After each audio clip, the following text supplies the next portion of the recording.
Elohim, Elohim, Elohim. Aqueça-me, abraça-me com fogo do seu espírito, Elohim. Dá-me tudo que separa-me de si, purifique o meu coração. Eu não quero mais seguir este mundo, sim. Por favor, faça-me novo. Não quero fixar meus olhos para outras coisas. Por favor, hoje eu quero me perder nos seus braços, pra nunca mais achar-me neste mundo. Hoje eu quero me perder nos seus braços, para nunca mais achar-me neste mundo.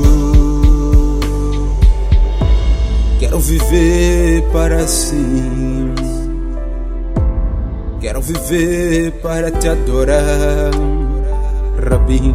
Quero transformar vidas e mostrar o seu caminho.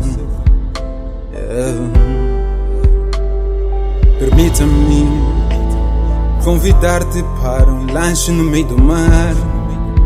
Quero conversar contigo, contar-te todos os meus segredos e ser abençoado ouvir a sua voz e suas palavras que são o sustento da minha vida. Hoje eu quero me perder nos seus braços, pra nunca mais achar-me neste mundo.